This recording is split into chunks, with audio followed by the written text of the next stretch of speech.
Thanksgiving dinner. 24 people crammed around Mom and Dad's extended dining table. My sister Angela stands up, wine glass raised, face glowing with triumph. "I have an announcement," she declares. "Mom and Dad are signing the family house over to me next week." Christy gets nothing. The room erupts in cheers. Cousins high-five her. Aunt Martha actually applauds. I smile calmly, fork halfway to my mouth, and turn to Dad. "Should I tell them? Or will you?" His fork clatters onto his plate. Angela's face goes white. "Tell us what?" she screams. 6 months before that Thanksgiving dinner, I was sitting in my downtown office debugging a software issue when my phone buzzed. Dad's name flashed across the screen. He never called during work hours. Never. "Christy, we need to talk. Can you meet me tomorrow morning? Just you and me." The tremor in his voice sent ice through my veins. "Dad, what's wrong? Are you okay? Is Mom okay?" "I'm fine. Your mother's fine. Just meet me at Miller's Coffee House on 8th Street, 9 o'clock. Don't tell anyone we're meeting." That last sentence hung in the air long after we said goodbye. Don't tell anyone. In our family, we told everyone everything. Sunday dinners, group texts, shared calendars. Privacy didn't exist. So why the secrecy? I barely slept that night. My mind churned through possibilities, each worse than the last. Cancer, financial ruin, divorce. By the time I pulled into Miller's parking lot the next morning, my hands were shaking. Dad sat in the back corner booth, cup of black coffee untouched in front of him. He looked smaller somehow, older. The 68-year-old man who'd built his own deck last summer suddenly looked fragile. "Thanks for coming," he said as I slid into the seat across from him. "Dad, you're scaring me. What's going on?" He took a long breath, and I watched his shoulders rise and fall. "I've been diagnosed with early-stage Alzheimer's disease. Doctor confirmed it 3 weeks ago after months of testing." The words hit like a physical blow. My father, the man who could remember every baseball statistic from the past 50 years, who never forgot a birthday or anniversary, whose mind was sharper than men half his age. "Dad, I'm so sorry. Does Mom know? Does Angela?" "Your mother knows. Angela doesn't. And that's part of why I needed to see you." He pulled a manila folder from the seat beside him. "I need to get my affairs in order while I'm still clear-headed. But Christy, something's not right. I've been noticing things. Your mother's been acting strange, secretive. She has these long phone conversations with Angela, and when I walk into the room, she stops talking." I leaned forward. "What kind of conversations?" "About the house, mostly. Angela's been pressuring your mother about it for the past 2 years. Ever since she got her real estate license, she's been obsessed with property values, development potential, all of it. She keeps telling your mother that she deserves the house because she stayed local while you moved away for your job." "I learned from the best," Derek replied. "You showed me what real strength looks like, not bailing people out, not making things easy, but standing firm on your principles even when it hurts." "Angela visits 3-4 times a week," Dad continued. "She brings groceries, helps with yard work, takes your mother to appointments. On the surface, it all looks wonderful. Dutiful daughter taking care of aging parents. But you don't think that's all it is. I think she's manipulating your mother. I think she's been working on her, wearing her down, making her feel obligated. And Christy, I can't prove it, but I think there's more going on. Money has gone missing from our savings account. Small amounts at first. 500 here, 1,000 there. Now it's bigger. Your mother says she doesn't remember withdrawing it, but the bank shows her signature." My jaw clenched. "How much are we talking about? Over the past 8 months?" "Somewhere around $78,000. The number hung between us like smoke. $78,000. My parents had spent their entire lives saving. Dad worked for the Postal Service for 42 years. Mom had been a school secretary. They'd scrimped and saved every penny, dreaming of a comfortable retirement. Have you confronted Angela? I can't prove she has anything to do with it. And if I accuse her without proof, she'll turn your mother against me. Christy, your mother is terrified of being a burden. Angela's been feeding into that fear. I hear her sometimes, telling your mother about nursing homes, about how expensive care gets, about how children have to sacrifice their own lives to take care of aging parents. Dad pushed the folder across the table. I've been keeping meticulous records of everything. Every bank statement, every withdrawal, every conversation I can document. It's all in here. And I need you to help me protect your mother and our assets. I opened the folder. Inside were months of carefully organized documents, bank statements with highlighted transactions, handwritten notes with dates and times, copies of emails and text messages. I want you to be co-trustee of the family trust, Dad said. I had the paperwork drawn up last week. Mr. Patterson, our attorney, has everything ready. This way, any major financial decisions require both our signatures. Angela won't be able to pressure your mother into anything without our knowledge. So here's my question for you.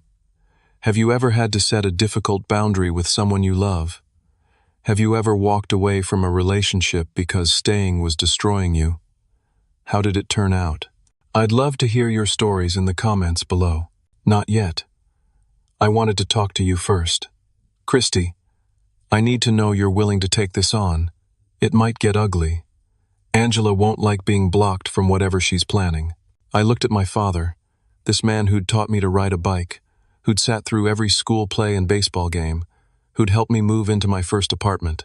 Now he was asking me to protect him. The important lessons usually are, Derek replied.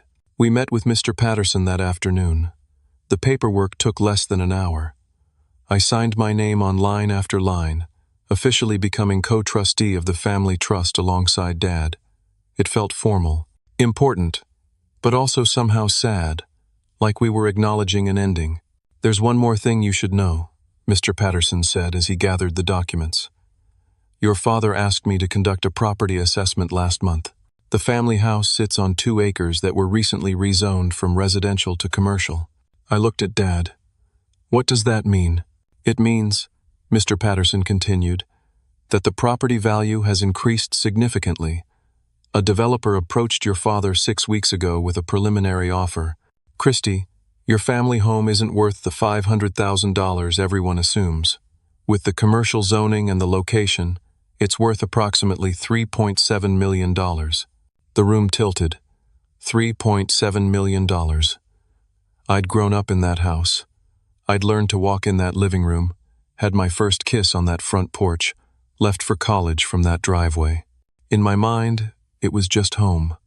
I'd never thought about it as an asset worth millions. Does Angela know about the rezoning?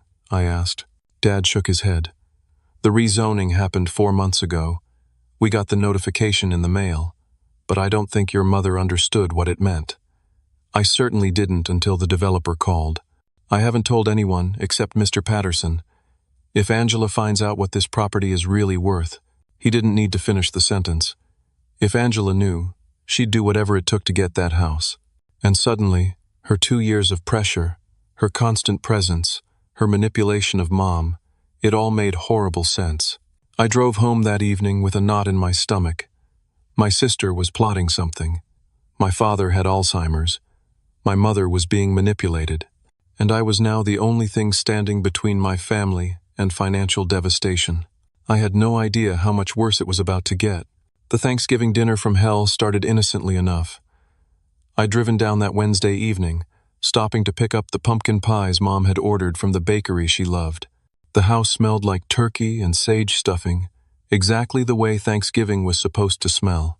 Angela arrived Thursday morning with her daughter Brianna, arms full of casserole dishes and an enormous floral arrangement for the table. She kissed Mom on the cheek, hugged Dad, and completely ignored me.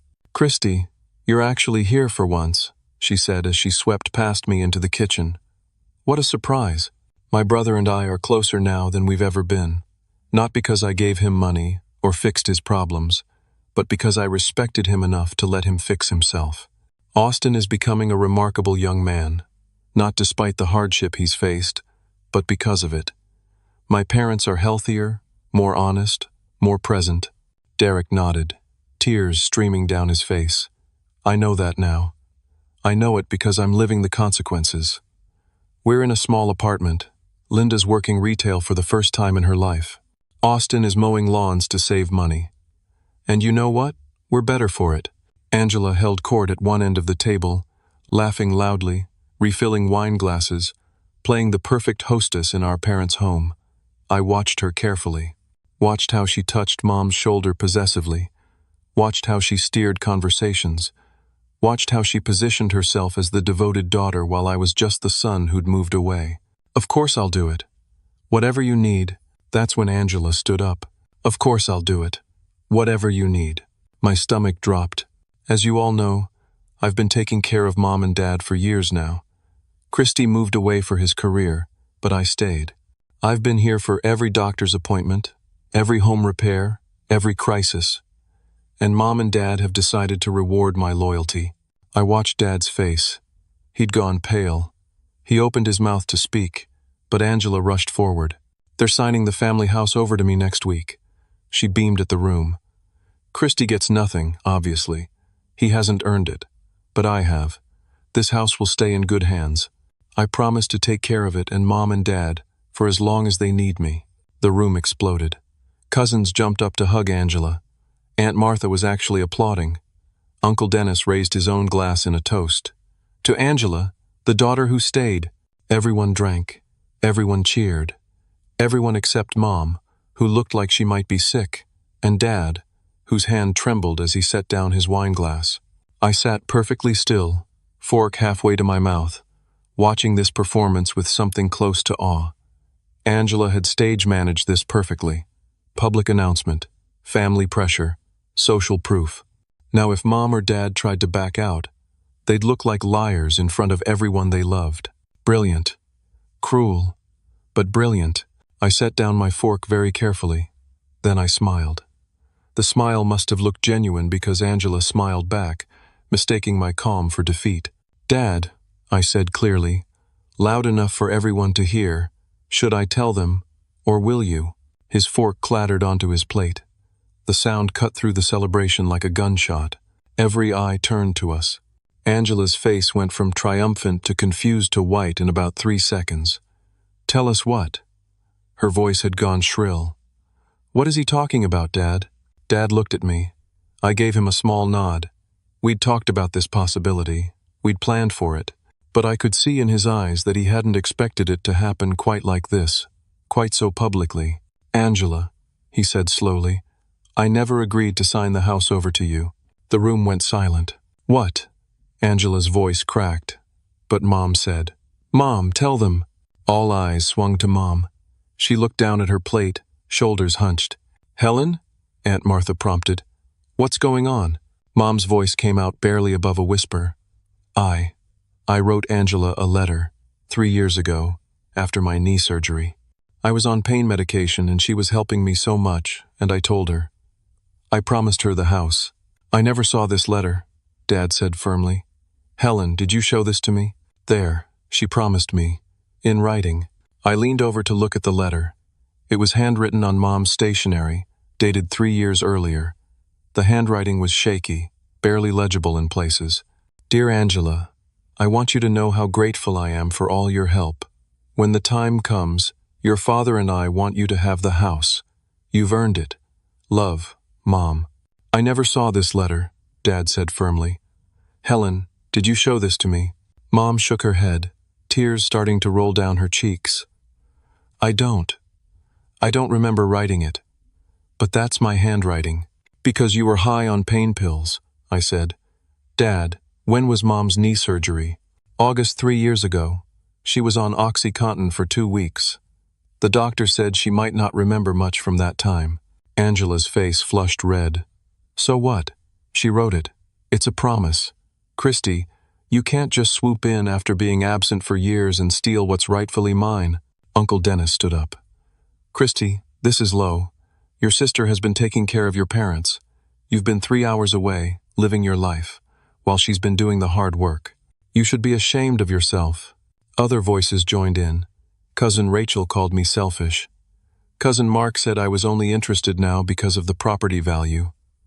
Aunt Martha said I'd always been the ungrateful child. The accusations piled up like stones. Each one landed heavier than the last. I sat there and took it, watching my family turn against me, watching Angela's satisfied smile grow wider. There's more you all need to know, I said quietly. But not here. Not like this. No! Angela slammed her hand on the table. Say it now. Say whatever lies you're planning to tell. Angela. Dad's voice cut through the chaos. Enough. But she wasn't done. After the guests left, after the dishes were cleared and put away, after Aunt Martha's final disapproving look and Uncle Dennis's lecture about family loyalty, Angela cornered me in the kitchen. I don't know what you think you're doing, she hissed, but I have a lawyer on retainer. If you try to contest Mom's promise, I will bury you in legal fees. I've been documenting every single thing I've done for them for years. Every grocery run, every doctor's appointment, every home repair. I have proof of my dedication. What do you have? A fancy job and an empty conscience? I have the truth, I said simply.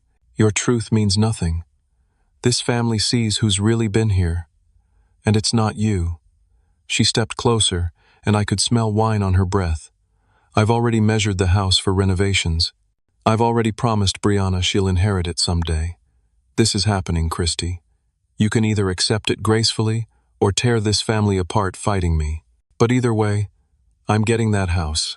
She stormed out, leaving me alone in the kitchen with the leftover turkey and the ruins of what had once been a happy Thanksgiving. I started to load the dishwasher, my mind spinning through options, when I heard soft footsteps behind me. Mom stood in the doorway, mascara running down her face. Christy, I need to tell you something. I turned off the faucet and gave her my full attention. Angela has been. Mom's voice broke. She tried again. For months now, she's been showing me articles about nursing homes, about how much care costs, about children who have to sacrifice their careers and marriages to take care of aging parents. She tells me I'm becoming a burden. She says that if I don't plan properly, I'll destroy her life and yours. Mom, you're not a burden. She says I am. She says my memory is going, that I'm getting confused, that I need more help than your father can provide. Christy, I wrote that letter because I was scared. I was on those pills and everything was fuzzy, and Angela was there every day telling me how hard it was to take care of me, how much it was costing her, how she was sacrificing everything. She said if I promised her the house, she'd take care of everything. I wouldn't have to worry. I wouldn't be a burden anymore. The pieces fell into place. Angela hadn't just asked for the house.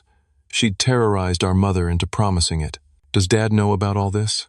Some of it. Not all of it. I was too ashamed to tell him everything. And Christy, I'm scared of her. When she gets angry, she says things.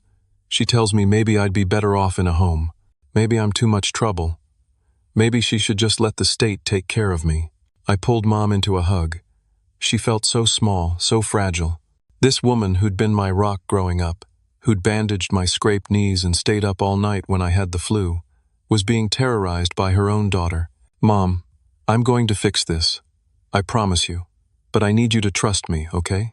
Can you do that? She nodded against my chest. I should have called you sooner. I should have told you what was happening. You're telling me now. That's what matters. After Mom went to bed, I sat in my old bedroom and stared at the ceiling. The same ceiling I'd stared at as a kid, as a teenager, as a college student home for the holidays. This house held every memory of my childhood, and Angela was trying to steal it through manipulation and fear. My phone buzzed. A text from Dad. Did your mother talk to you? Yes, I typed back. We need to act fast. Agreed. Come to breakfast tomorrow. Just us. We'll make a plan. I tried to sleep but couldn't. Somewhere in this house, Angela was probably sleeping soundly, dreaming of her victory. She had no idea what was coming. Friday morning, I met Dad at the same coffee shop where this had all begun. He looked exhausted, like he hadn't slept either. Your mother told me everything last night, he said without preamble. Every conversation Angela's been having with her, every veiled threat, every manipulation. Christy, I had no idea it was this bad. What do? We investigate. We gather evidence. And we stop her before she can do any more damage. He pulled out his phone. I've already called Mr. Patterson. We have an appointment at 10. The law office was in a converted Victorian house downtown, all dark wood and leather chairs. Mr. Patterson greeted us in his conference room, a stack of folders already laid out on the table. "Gentlemen, I'm glad you called. I have some concerning information to share."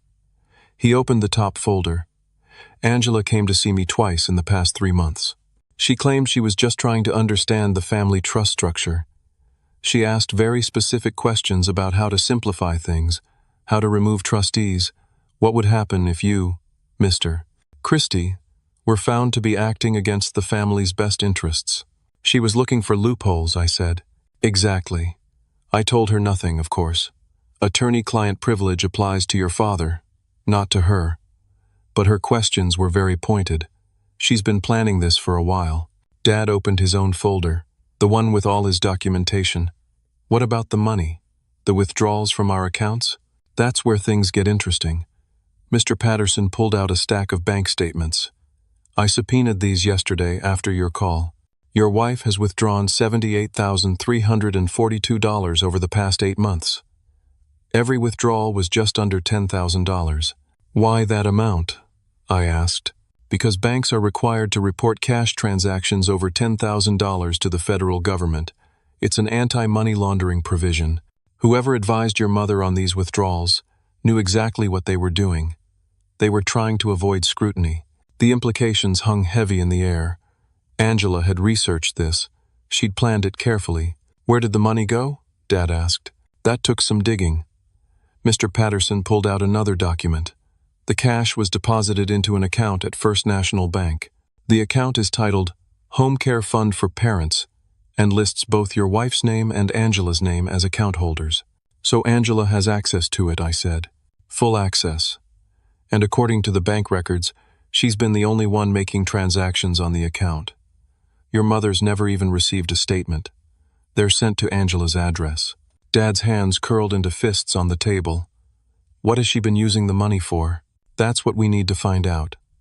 I recommend hiring a private investigator, someone who can follow the money trail and document Angela's activities." "Do it," Dad said immediately. "I don't care what it costs." Mr. Patterson made a call, and by that afternoon, we had an investigator. Her name was Jennifer Walsh, a former police detective who now specialized in financial crimes. She had gray hair pulled back in a tight bun and eyes that missed nothing. "Give me 3 days," she said after reviewing our documentation. "I'll know where every penny went." While we waited, I did my own investigation. I drove to Angela's house, a modest 3-bedroom ranch she'd bought 5 years earlier. Her car was gone. Her daughter Brianna was at school. The house looked normal, well-maintained, nothing extravagant. But something didn't add up. Angela worked as a real estate agent, but the market had been slow. According to her public social media, she hadn't closed a sale in 4 months. So how was she affording her lifestyle? I spent the next 2 days watching. I know it sounds creepy, but I needed to understand what we were dealing with. I watched Angela leave her house each morning in expensive workout clothes. I watched her meet friends for lunch at restaurants that cost $50 a plate. I watched her get her nails done, her hair colored, her car detailed. None of it proved anything, but it painted a picture of someone living well beyond their means. On the 3rd day, Jennifer Walsh called. "You need to come to my office." Now, Dad and I sat across from her desk while she laid out photographs like playing cards.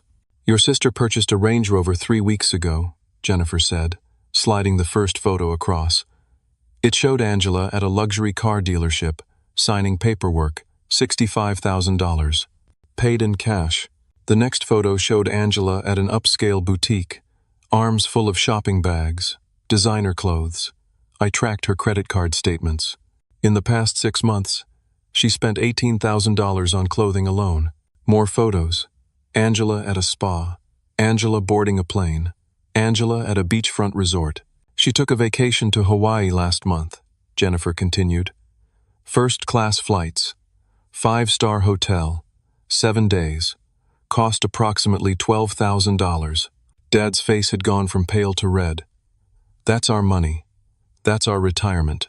It gets worse. Jennifer pulled out a manila folder bulging with documents. "Remember that home care fund account? I tracked every transaction. In 8 months, Angela has withdrawn $62,000 for personal use. The receipts she's been showing your wife, claiming they're for groceries and prescriptions and home repairs, they're fake. She spread out a series of receipts across the desk. They looked professional, printed on thermal paper, dated and itemized. These are fabricated, Jennifer said. I contacted every business listed on these receipts. None of them have any record of these transactions. Angela has been using graphic design software to create fake documentation. I picked up one of the receipts. Morton's Hardware. Home repairs and supplies, $840, $3. It looked completely legitimate. She's good, Jennifer admitted. If you weren't looking closely, you'd never question it. But I am looking closely. And Christy, there's more. I found something that suggests this goes beyond simple theft. She pulled out her laptop and turned it toward us. On the screen was a document, a purchase agreement. She took a vacation to Hawaii last month, Jennifer continued. First-class flights, 5-star hotel, 7 days, cost approximately $12,000. Dad leaned forward, squinting at the screen. But she doesn't own the property. How can she sell it? She can't. But look at this. Jennifer pointed to a signature line. She's representing herself as having power of attorney for both you and your wife. This signature here? It's supposed to be yours. It was a decent forgery, not perfect, but good enough that it might pass a casual inspection. She forged my signature? Multiple times. I found 3 different documents with your forged signature, all related to this sale. The closing is scheduled for 6 days after the trust signing she thinks is happening next week. Her plan appears to be, get the house transferred to her name through your wife, immediately sell it to Braddock Development, take the money, and disappear. Disappear? I repeated. Jennifer pulled up another browser window. She put a deposit down on a beachfront condo in Charleston, South Carolina, $250,000, non-refundable. The condo closes 30 days after the property sale. The room spun. This wasn't just theft. This was a comprehensive plan to steal millions of dollars and abandon our parents. What about Mom and Dad? I asked. What was she planning to do with them? Jennifer's expression darkened. I found browser history on Angela's laptop. I can't legally use it in court, but I can tell you what I saw. She's been researching state-funded nursing homes, the bare minimum facilities, places with 1-star reviews and abuse complaints. She's also been looking into how to have someone declared mentally incompetent. Dad made us sound like he'd been punched. She was going to take the money and dump us in the worst facility she could find, he said quietly, and probably have us declared incompetent so we couldn't fight back or access any remaining funds. That's my assessment, Jennifer said. Mr. Christie, your sister isn't just greedy, she's dangerous, and you need to stop her before that closing happens. We left Jennifer's office with 3 boxes of evidence, photographs, bank statements, forged documents, fake receipts with metadata showing they'd been created on Angela's computer, browser history, travel records, everything we needed to prove exactly what Angela had been planning. We could go to the police right now, I said as we loaded the boxes into Dad's truck. No, Dad said firmly. I want her to understand what she's done. I want her to see it all laid out in front of her. I want her to know that we know. Then we go to the police. Dad, she might run if we tip her off. She won't run. She thinks she's already won. Her arrogance will be her downfall. He closed the truck bed and turned to me, set up a family meeting. Tell Angela we're ready to do the trust signing. Make it seem like we're giving in. Invite everyone who was at Thanksgiving. I want witnesses to everything. Are you sure? He looked at me with an expression I'd never seen before. Not anger exactly, something colder, more final. I raised that girl. I changed her diapers and taught her to ride a bike and paid for her college education. I loved her with everything I had, and she was planning to lock your mother and me away in some hellhole facility while she lived on our money. Yes, Christy, I'm sure. I want her to see exactly what she's destroyed. I made the calls that afternoon. Angela answered on the first ring. Dad pushed the folder across the table. I've been keeping meticulous records of everything. Every bank statement, every withdrawal, every conversation I can document. It's all in here. and I need you to help me protect your mother and our assets." Dad and I talked. "You're right. You've been here. You've helped. I've been absent.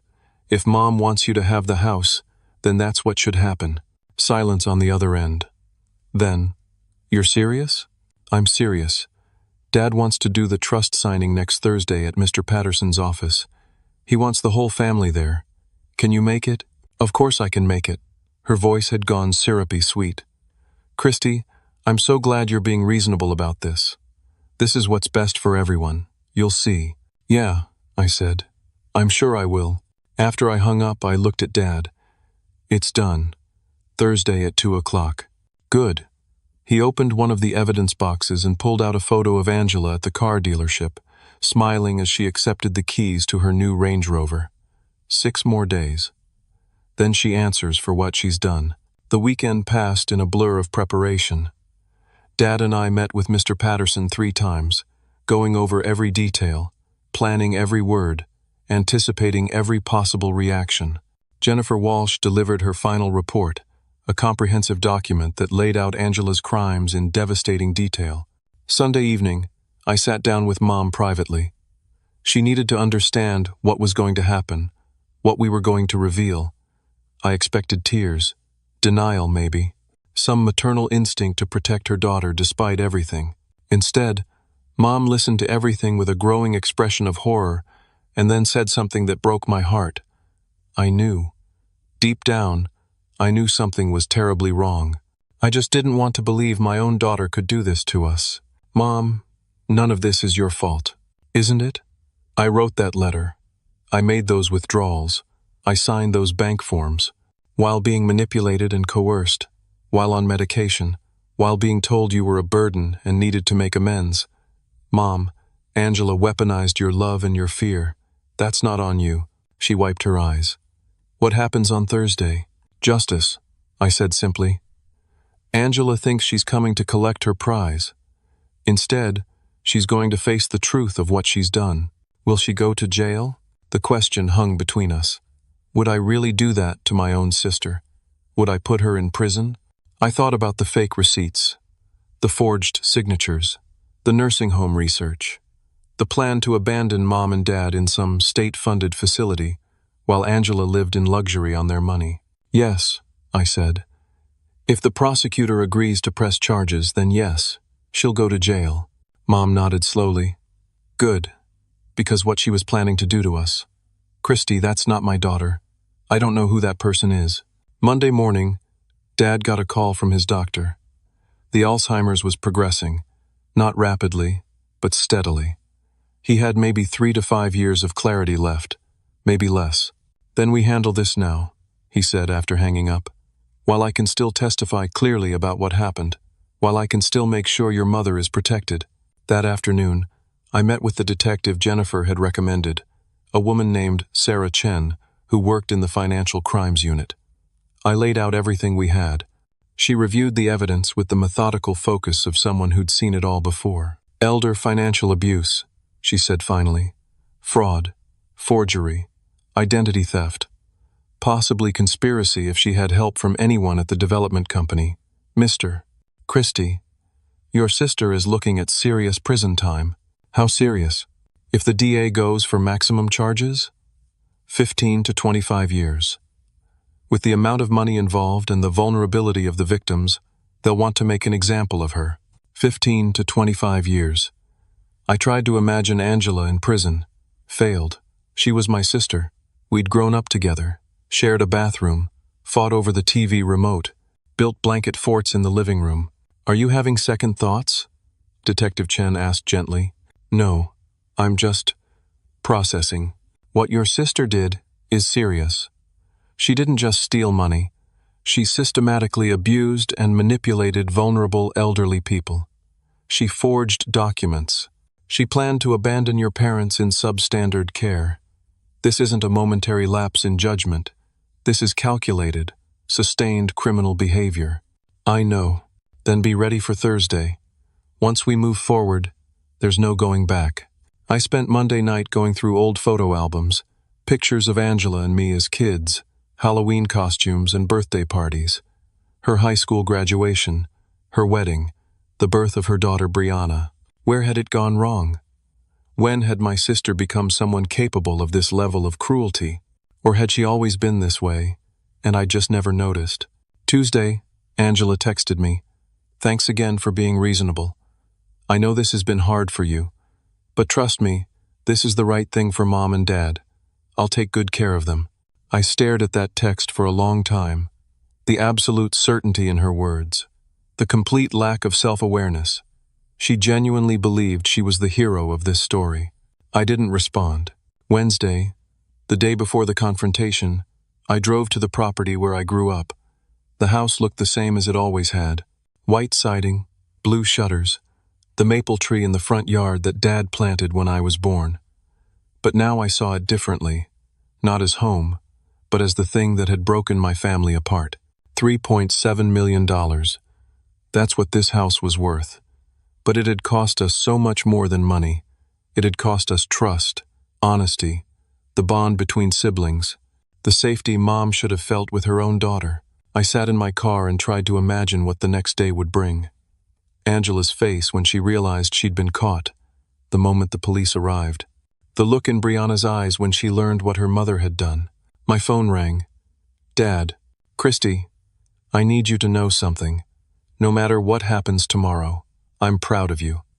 You came home when we needed you. You uncovered the truth. You protected your mother. That's what family is supposed to do. I just wish it hadn't come to this. I know. Me too. But son, some people make choices that can't be forgiven or forgotten. Angela made her choices. Now she has to live with the consequences. Thursday morning arrived cold and clear. I put on a suit, which felt absurdly formal for what was essentially the destruction of my family. But Mr. Patterson had insisted. This is a legal proceeding, he'd said. We treat it with appropriate gravity. I picked up Dad at 11. Mom was staying home. She couldn't bear to watch Angela's downfall in person. Are you ready? I asked as Dad climbed into my car. He looked at me with red-rimmed eyes. No, but we're doing it anyway. Mr. Patterson's conference room had been set up like a courtroom, a long table at the front for the attorneys, chairs arranged in rows for family members, a podium for presentations. He'd taken this seriously. Angela arrived first, dressed in an expensive cream-colored suit I'd never seen before, probably bought with Mom and Dad's money. She had her hair professionally styled. Diamond earrings sparkled at her ears. She looked like someone preparing for a celebration. Behind her came Brianna, 17 years old and uncomfortable in a dress. The girl kept glancing at her mother with an expression I couldn't quite read. Confusion, maybe, or concern. Then the rest of the family filed in. Uncle Dennis and Aunt Martha, cousins Rachel and Mark, Aunt Susan, Uncle Tom, everyone who'd been at Thanksgiving, plus a few others. 15 people total, all crammed into Mr. Patterson's conference room. Angela worked the room like a politician, shaking hands, accepting congratulations, thanking people for their support. She caught my eye across the room and gave me a satisfied smile.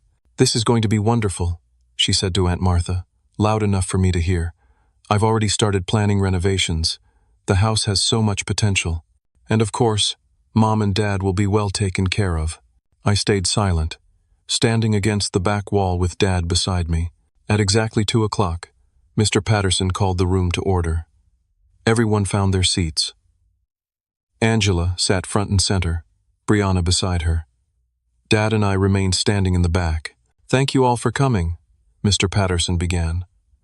We're here today to discuss the family trust and the future of the family property. However, before we proceed, there are some matters that need to be addressed. Angela shifted in her seat. Can we just get to the signing? I have a lot to do this week. I'm sure you do, Mr. Patterson said dryly. But first, I need to review the property in question. The family home sits on 2 acres of land. Due to recent rezoning, the property value has increased substantially. He clicked a button, and a presentation appeared on the screen behind him. Property records, zoning maps, assessment documents. The current appraised value of this property is $3.7 million. The room gasped. Multiple people turned to look at Dad. Aunt Martha's hand flew to her mouth. Angela's face flickered through several expressions. Shock, then calculation, then a forced smile. Well, that's wonderful news. Mom and Dad, I had no idea the property was worth so much. But don't worry, I'll make sure you're taken care of. I'm sure you will, I said from the back of the room. Her eyes snapped to me. What's that supposed to mean? It means, I stepped forward, that we know about your deal with Braddock Development, the purchase agreement you signed for $4.1 million, the closing date scheduled for next week. Every eye in the room fixed on Angela. She went very still. I don't know what you're talking about. Really? Because I have the contract right here. I pulled out a folder and handed it to Mr. Patterson, who displayed it on the screen. There it was. Angela's signature, the agreed price, the closing date, and most damningly, the section where she claimed to have power of attorney for both Mom and Dad. This is a misunderstanding, Angela said quickly. I was just exploring options for Mom and Dad's future, in case they decided to sell. Exploring options by forging Dad's signature? I pulled out another document, the power of attorney paperwork with Dad's forged signature. Mr. Patterson put it on the screen next to a sample of Dad's real signature. Even to a casual observer, the differences were obvious. Uncle Dennis stood up. Angela, what is this? It's lies. Christy is making this up because he's jealous. He can't stand that Mom and Dad chose me. Did they choose you? I asked calmly. Or did you manipulate Mom into making a promise while she was on pain medication? Dad, did you ever agree to give Angela the house? No, Dad said firmly. I never agreed to any such thing. Mom wrote me a letter. Angela pulled out the same letter she'd shown at Thanksgiving. She promised me, a letter written while she was heavily medicated, being told repeatedly that she was a burden, I said. A letter written under duress and manipulation. Mr. Patterson, can you explain the legal standing of such a document? It has none, Mr. Patterson said. A promise made under the influence of prescription medication and emotional coercion has no legal weight. Angela's face flushed red. This is ridiculous. I've done nothing wrong. I've been taking care of them. I've been the only one here. Have you? I pulled out the next folder. Let's talk about the $78,000 withdrawn from Mom and Dad's savings account. The money that went into the home care fund, account that only you control.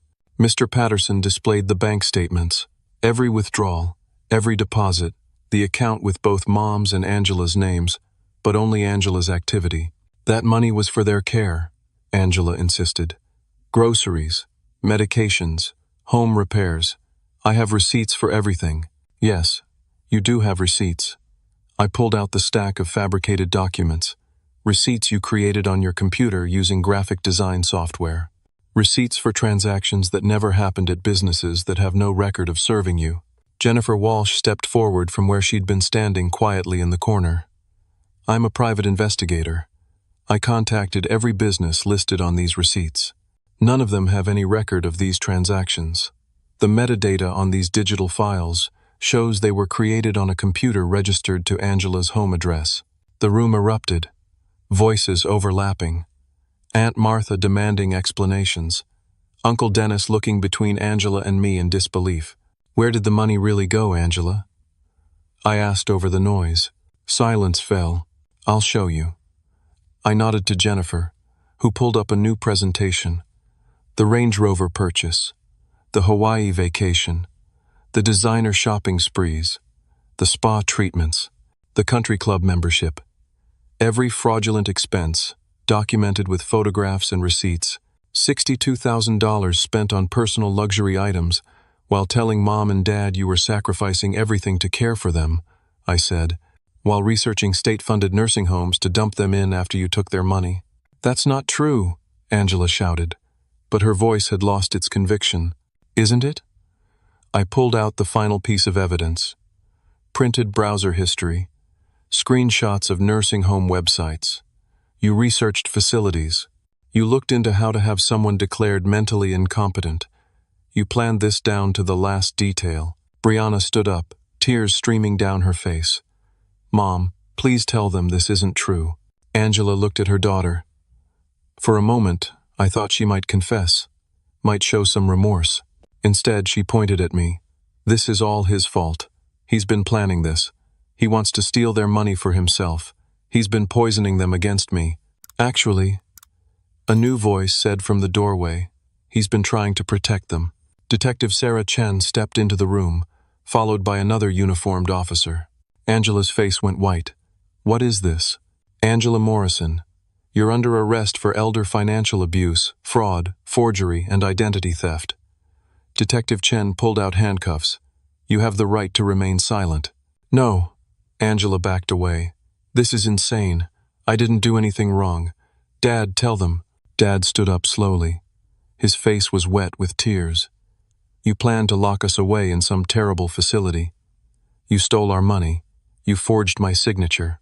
You manipulated your mother until she was terrified of being a burden. Angela, I don't even know who you are anymore. I'm your daughter. Angela's voice cracked. I stayed. I helped. I earned that house.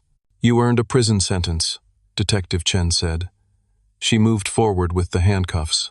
Angela bolted. She actually tried to run, pushing past Aunt Martha, heading for the door. But the uniformed officer was already there. In seconds, she was restrained, handcuffs clicking into place. This isn't over, Angela screamed as they led her toward the door. I'll fight this. I'll prove Christy made it all up. You'll see. Brianna sobbed openly. Aunt Martha held her, stroking her hair. Uncle Dennis sat down heavily, his face gray.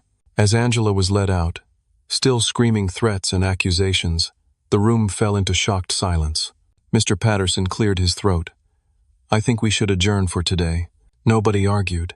The aftermath of Angela's arrest spread through our family like wildfire. Within hours, everyone knew. Within days, it was the only topic of conversation. Aunt Martha called me that evening, her voice shaking. Christy, I'm so sorry. At Thanksgiving, I said terrible things to you. I had no idea what Angela was really doing. It's okay, Aunt Martha. It's not okay. I should have questioned her. I should have wondered why she was so eager to get that house. But she played the dutiful daughter so convincingly, and you were far away, and I just assumed. You assumed the best of your niece. That's not wrong. Still, I'm sorry, and I'm proud of what you did. Protecting your parents like that took courage. Uncle Dennis called next. Then Cousin Rachel. Then Cousin Mark. One by one, everyone who'd sided with Angela at Thanksgiving called to apologize, to express shock, to say they should have known better. I accepted each apology gracefully, but inside, I was still angry. Where were these people when Mom was being terrorized? When Dad was watching his daughter steal from them? When Angela was systematically destroying our parents' sense of security? But I kept those thoughts to myself. The family was fractured enough without me adding to the damage. The hardest call was from Brianna. Uncle Christy? Her voice was small, broken. Can I talk to you? Of course, sweetie. Did Mom really do all those things? The fake receipts and the forged signatures and the nursing home plans? Did she really? I took a breath. Yes. I'm sorry, but yes. I feel so stupid. I believed her. She told me Grandma and Grandpa wanted her to have the house. She said it was all arranged. She even told me I'd inherit it someday, I thought. I thought she was just being a good daughter. It gets worse. Jennifer pulled out a manila folder bulging with documents. Remember that home care fund account? I tracked every transaction. In 8 months, Angela has withdrawn $62,000 for personal use.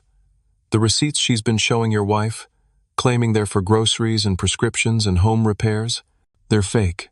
What's going to happen to her? I don't know yet. That depends on the district attorney and what charges they decide to pursue. Will she go to prison? Probably. Yes. Silence on the other end. Then, good. That single word carried so much pain. Brianna had just lost her mother, not to death but to something arguably worse, to the realization that the person she'd trusted most was a fraud and a criminal. Brianna, your grandparents still love you. This doesn't change that. You're always welcome in this family, even after what Mom did. You didn't do anything wrong. You're a victim here too. She started crying. Thank you, Uncle Christy. Thank you for stopping her. I can't believe I'm saying this, but thank you for having my mom arrested. 2 weeks after the arrest, I got the call from Detective Chen I'd been waiting for. "We've completed our investigation. It's worse than we initially thought." "How is that possible?" "Your sister has done this before. 5 years ago, in Maryland, she scammed her ex-husband's elderly mother out of $120,000. Similar pattern. Gained trust, manipulated the victim, forged documents, stole money. The ex-husband discovered it but chose not to press charges because his mother was dying, and he didn't want to put her through a trial. My blood ran cold. So Mom and Dad weren't her first victims. No. We found evidence of at least 2 other elderly individuals she befriended and stole from in smaller amounts. Your sister is a serial predator who specifically targets vulnerable elderly people. The DA is pursuing maximum charges." "What does that mean?" "With the pattern of behavior, the amount of money involved, the vulnerability of the victims, and the multiple counts of fraud and forgery, she's looking at 15 to 25 years in prison. And Christy, the DA wants to make an example of her. Elder abuse is a growing problem. They want to send a message. 15 to 25 years. My sister would be in her 50s when she got out. Brianna would be in her 30s. Half a lifetime lost." "There's one more thing," Detective Chen said. "Angela's lawyer approached the DA about a plea deal." "What kind of deal?" "She'd plead guilty to reduced charges in exchange for a lighter sentence. Maybe 8 to 10 years instead of 15 to 25. "What did the DA say?" "They're considering it, but they want your father's input. He's the primary victim. His opinion matters." I called Dad immediately. We met for coffee, our usual spot, our war room for this entire ordeal. "What do you think?" I asked after explaining the plea deal offer. Dad stared into his coffee for a long time. "She's my daughter. I love her. Or I love who I thought she was. I don't know anymore." "That's not an answer, Dad." "I know." He looked up at me. "Part of me wants to show mercy, wants to give her a chance at redemption. But Christy, she wasn't going to show us any mercy. She was going to take everything and abandon us. If you hadn't discovered what she was doing," he didn't finish the sentence.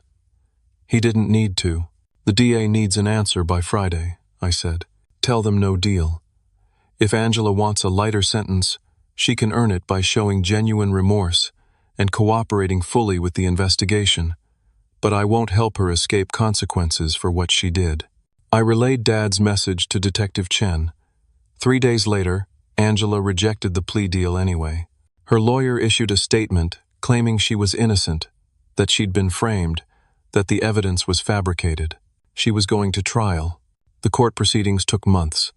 Angela's lawyer tried every trick in the book, claimed the evidence was obtained illegally, suggested that Dad's Alzheimer's made him an unreliable witness, attempted to paint me as the real villain, jealous and scheming.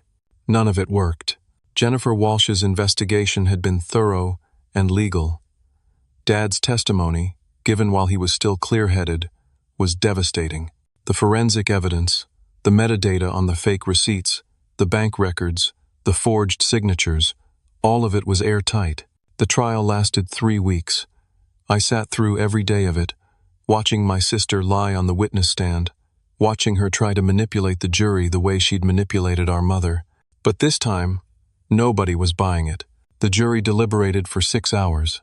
Guilty on all counts. At sentencing, the judge looked at Angela with an expression of deep disgust. "You specifically targeted your own elderly parents at their most vulnerable.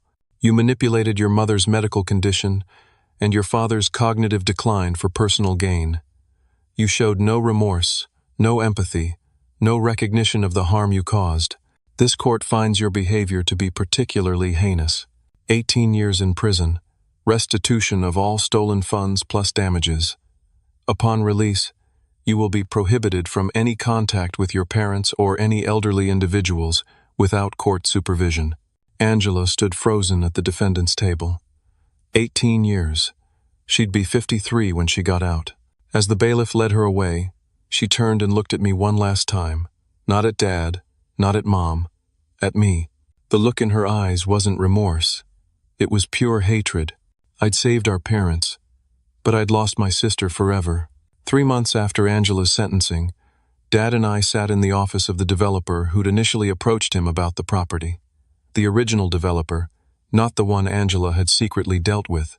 $3.7 million is our final offer, the developer said. The property is perfect for the mixed-use development we're planning. Retail on the ground floor, residential above. It'll revitalize the whole neighborhood.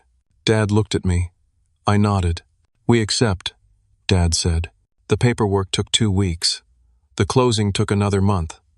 And then, suddenly, my parents had $3.7 million. The first thing they did was repay themselves the $78,000 Angela had stolen.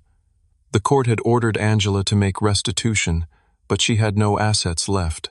Everything she'd bought with the stolen money had been seized and liquidated, but it only covered about $40,000.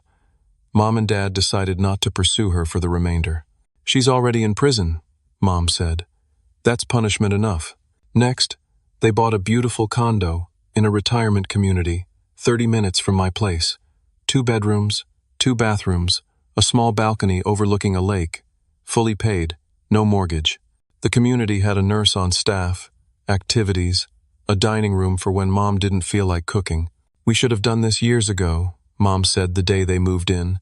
No more worrying about maintenance or yard work. Just peace. They set up trust funds for all 4 grandchildren, including Brianna. Despite everything, they couldn't punish her for Angela's crimes. Each grandchild would receive $250,000 when they turned 25. Brianna didn't ask for any of this, Dad said when I questioned the decision. She's a victim too. Maybe this will help her build a life that's nothing like her mother's. Dad's Alzheimer's progressed slowly over the next year. Some days were better than others, but he was getting excellent care. Mom had stopped looking over her shoulder, stopped jumping at every phone call, stopped apologizing for existing.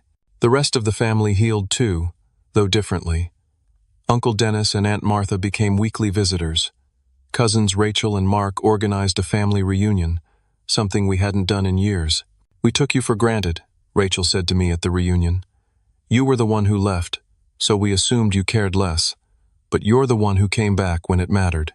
You're the one who protected them. One afternoon, about 6 months after the sentencing, I got an unexpected visitor.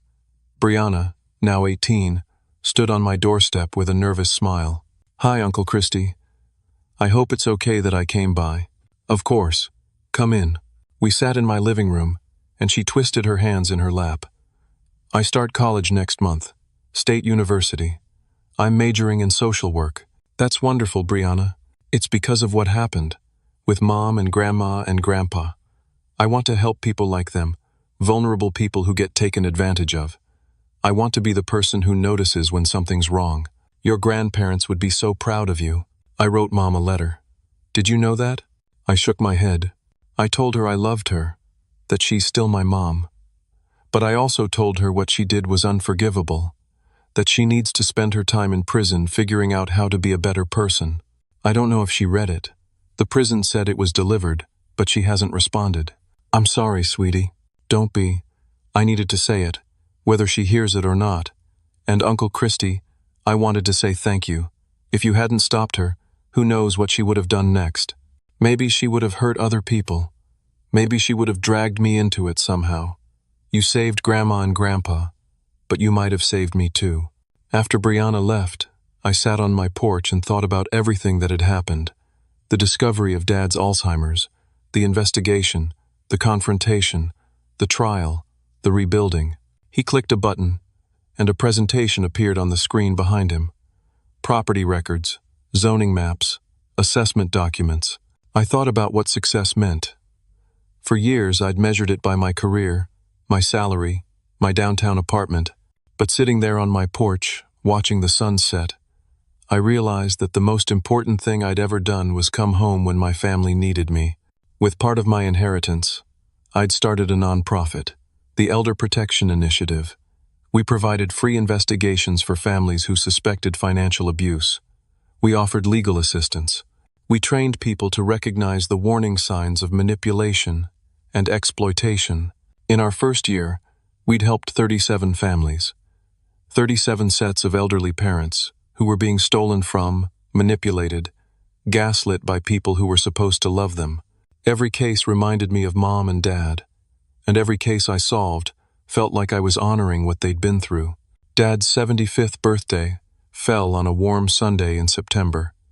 We gathered at his and Mom's condo for a small party. Just family, no drama, no hidden agendas. After dinner, as we sat around eating cake, Dad asked me to say something. "You're better with words than I am," he said with a smile. I stood up, looking around at the faces of people I loved. Uncle Dennis and Aunt Martha, cousins Rachel and Mark, Brianna, home from college for the weekend, and Mom and Dad, sitting side by side on their couch, holding hands. "I've been thinking a lot about what family means," I began. "For a long time, I thought it was about biology, about shared history, about the people you grow up with, and all of that's part of it. But what happened to us taught me that family is really about something else." I looked at Dad. "It's about integrity. It's about protection. It's about doing what's right, even when it's the hardest thing you've ever done. It's about standing up to people you love when they're on a destructive path, not because you want to hurt them, but because you can't stand by and watch them hurt others." I learned that being a good son isn't about living nearby or visiting every week, though those things are important. Being a good son means being there when it matters. It means having uncomfortable conversations. It means confronting hard truths. It means choosing to protect the vulnerable even when the threat comes from someone you care about. I raised my glass. "Dad, you trusted me enough to make me co-trustee. You trusted me enough to act when you sensed something was wrong. That trust changed everything. It gave me the tools to protect you and Mom, and it taught me what real strength looks like. Mom, your courage in finally telling the truth, even though you were scared, even though Angela had made you feel like a burden, that courage saved you. It saved both of you. What Angela did was terrible, but in a strange way, it taught us what matters, not property or money or inheritance. What matters is dignity, respect, ensuring that the people who spent their lives building something beautiful get to finish their journey with peace and security. This house was never really about the house. It was about making sure two people I love could live out their years safely, comfortably, without fear. And we did that, together. I turned to address everyone. To anyone watching someone they love age, here's what I learned. Trust your instincts. If something feels wrong, it probably is. Ask questions. Get involved. Don't assume that geographic proximity equals moral superiority. Love is about action, not location. Protect your vulnerable family members fiercely. Check in on them. Review their finances. Know who's helping them and why. And if you discover someone is taking advantage, act immediately. Call the authorities. Get legal help. Don't let shame or family loyalty stop you from protecting someone who can't protect themselves. Greed destroys families, but truth and courage can rebuild them. We're proof of that. We almost lost everything to someone who valued money over love, but we're still here, stronger, wiser, more grateful for each other. I raised my glass higher. Happy birthday, Dad. Thank you for trusting me. Thank you for teaching me what it means to fight for the people you love. Here's to many more years together, living the life you and Mom worked so hard to build. Everyone drank. Mom wiped tears from her eyes. Dad stood up and pulled me into a hug. "I'm proud of you, son," he whispered. "So damn proud." As the party wound down and people started leaving, I stood on the balcony looking out over the lake. Brianna joined me. "That was a good speech," she said. "Thanks. Do you ever regret it? Having Mom arrested?" I thought about it honestly. Sometimes. But then I remember what she was planning to do to your grandparents. I remember the nursing home research and the forged documents and the plan to take everything. No, I don't regret it. I regret that it was necessary. I regret that she made choices that led to that moment. But I don't regret protecting people who needed protection. I think I understand that now.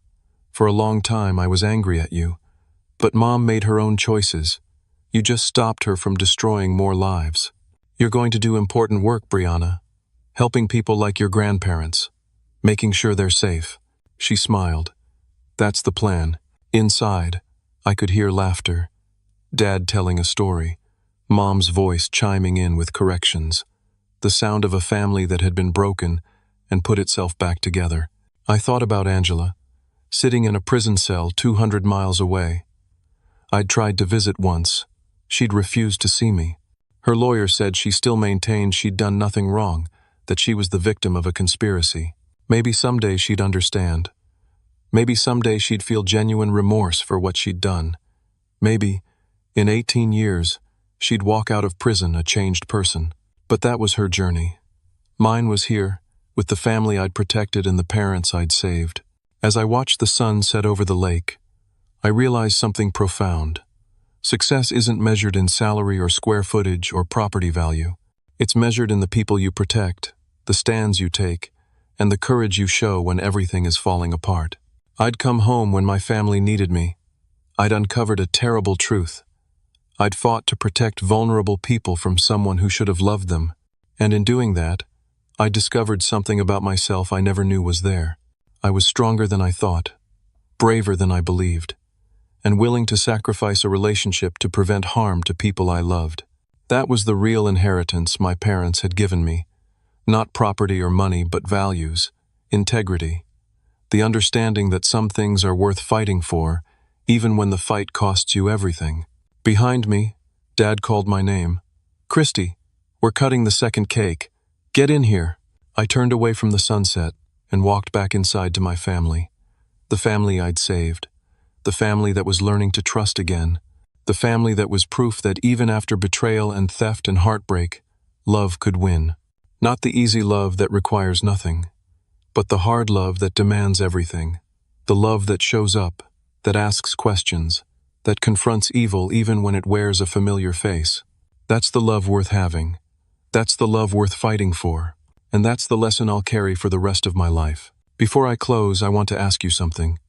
Have you ever had to make a difficult choice to protect someone you love, even when it meant confronting someone else you care about? How did you find the courage to do what was right when everything in you wanted to look away? Share your story in the comments below. Your experience might help someone else who's facing a similar situation right now. If this story resonated with you, please consider hitting that like button and subscribing to the channel. Stories like this matter because they remind us that we're not alone in facing difficult family situations. And if you know someone who might benefit from hearing this, please share it with them. Sometimes we all need a reminder that protecting the vulnerable is worth whatever it costs. Thank you for listening to my story. I hope it encourages you to trust your instincts, ask hard questions, and stand up for what's right, even when it's painful. May you have the courage to protect the people you love, and may you never have to face what my family faced.